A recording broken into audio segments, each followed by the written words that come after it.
If coming off like this Pick me. Choose me.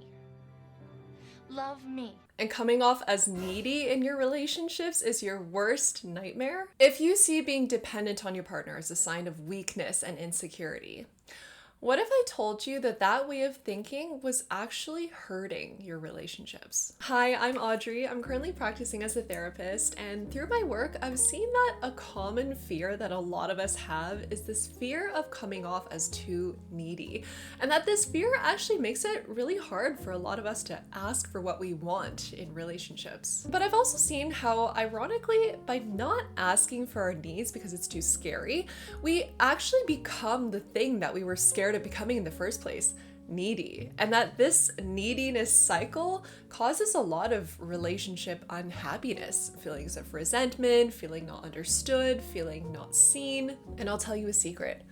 These are all things that I've dealt with and had to work through over the years. If we want to have healthier, happier relationships, we gotta get comfortable with asking for our needs. It's the only way. I'm sorry to break it to you. But in this video, I'm gonna make it as easy for us and break down how we can ask for our needs without feeling needy. As always, the first step to overcoming any unhelpful relationship pattern is to understand where it came from. So let's just answer that question. Why is it so scary and so hard to ask for what we want in relationships? Often it's because we're worried that if we do express a need, that we're gonna get rejected, or the other person will shut it down, or they'll go running for the hills. And the reason we worry about this outcome is because maybe in the past, something like this did happen to us. Maybe we expressed a need to a parent or a past partner and they didn't react well. Maybe they got mad at us for even expressing the need or called us needy. And so from this experience, we might have learned that having needs is not okay and that expressing needs leads to bad things. And so in response to cope with this, we might have pushed our needs down. Our needs were still there. We were just pretending they didn't exist. But there is a danger to lying to ourselves like this, and that is that by suppressing our needs, we are sending a message to ourselves that we don't deserve to have our needs met and that our needs don't matter. Which is so heartbreaking. Your needs are legitimate and important. Okay, this is a scientific fact. You can literally go on PubMed and find evidence for this under attachment theory. Either way, I'm gonna summarize the scientific basis for relationship needs right here for us because having this understanding is what's gonna help us to finally overcome that fear of coming off as needy. In the book Attached by psychiatrist Amir Levine and psychologist Rachel Heller, they really emphasize how dependency is a biological fact. We are hardwired for it. It is not a choice or a sign of weakness.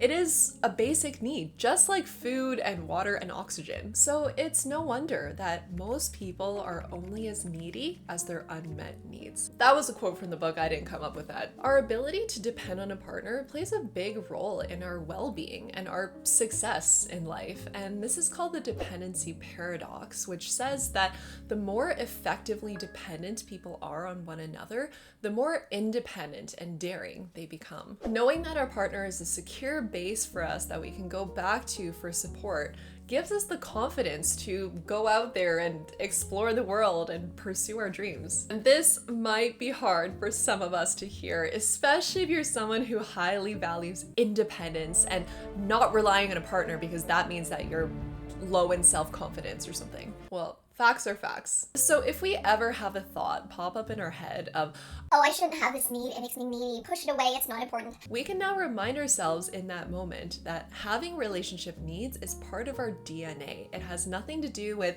how much we love ourselves or how whole we feel on our own. So now that we understand that we have needs because of our genetics and not because we're weak, we can now see how any potential partner or romantic person in the past who might have invalidated our needs was actually wrong about that, and that their reaction to our needs says a lot more about them than it does about us. If someone was not responsive to our needs, all it means is that that person is not capable of being responsive to our needs. It doesn't mean that your needs are not legitimate or that you don't deserve to have your needs met or of being in a caring, healthy relationship. When it comes to dating and romantic relationships, Anyone who implies that your needs are not important is not the right person for you. If there's anything that you take away from this video, please let it be that. If you ask your partner or a romantic prospect for your need and you're met with an adverse reaction, so if they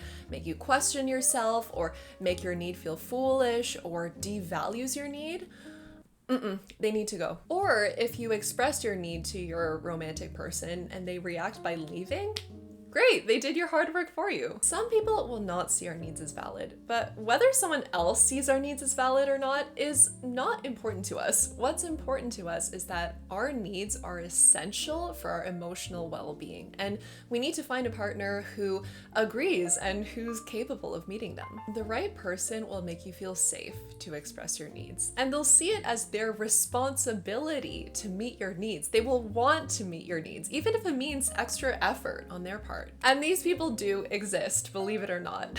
Just because someone in the past has reacted poorly to our needs doesn't guarantee that that's going to happen again and that history is going to repeat itself. It's important that we give new people a chance, and even more importantly, that we give ourselves a chance to have better relationship experiences. Now, the reason we might be scared to communicate our needs might be that we simply just don't know how to. But luckily, this book Attached also provides a framework for how to communicate your needs, and they call it effective communication, and there are 5 parts to it. Part 1 is to wear your needs on your sleeve. Be open and honest and genuine when communicating your feelings and your needs. And yes, this does involve being vulnerable, which I know some of you aren't going to want to hear, but hey, if you want to have better relationships, it's got to be done.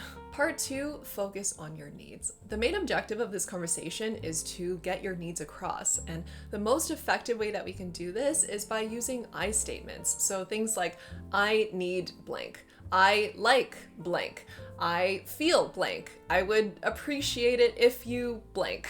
Part 3, be specific. The more specific you can be, the more you set up yourself, your partner, and your relationship for success, because by being as specific as you can, that makes it easier for your partner to get it right. And the authors of Attached also suggest that we can figure out exactly what our needs are by asking ourselves the question, what specific actions by my partner would make me feel more secure and loved? I want to add to that and also suggest that we can also ask ourselves, in my ideal relationship, how would I be treated? And it helps to know our love language here so that we can get specific. So if you haven't done the 5 love languages quiz yet, I'll put a link to it in the description. It's a really fun quiz. So let's give an example. Let's say that we ask our partner for something general, like, I need to hear more words of affirmation from you. Technically, this could mean an infinite number of things. Do we mean that we want to hear words of affirmation every day, every other day, 2 times a day? What kinds of words of affirmation? Do we want to hear that we're loved and appreciated? Do we want to hear that we're a beautiful and special person? Now let's contrast this to if we ask for something specific. So let's say we said to our partner, I need you to tell me that you love me every day. That is much more clear, and our partner is going to be much more likely to get it right. Part 4, don't blame. Stay clear of criticism, making accusations, pointing out the other person's faults, because that's just going to shut the other person down. They're going to get defensive and they're not going to hear our needs, which is the whole point of this conversation. And part 5, be assertive. Don't apologize for your needs.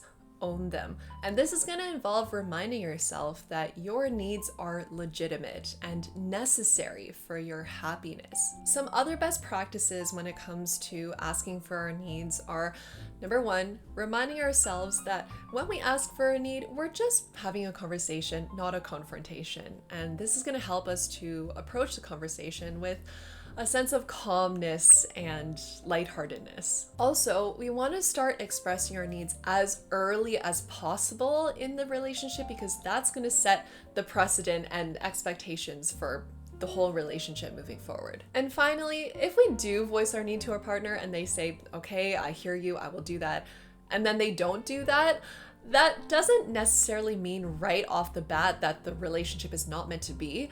Sometimes a couple conversations are needed. Now, even with this whole framework of how to ask for your needs, that might not take away the fact that it's still nerve-wracking. And sometimes we just have to view asking for our needs as taking a leap of faith and hoping for the best. Either way, however your partner or a romantic person reacts to you stating your need, you win, because in that moment, you show to yourself that your needs matter. If you found this video helpful, I'd recommend checking out this video next, which is my in-depth guide on how to overcome people pleasing, because having difficulty expressing your needs is very tied into people pleasing. So this video is there if you need some extra guidance. But in any event, I hope that you are doing well as always, and I will see you next time. Bye.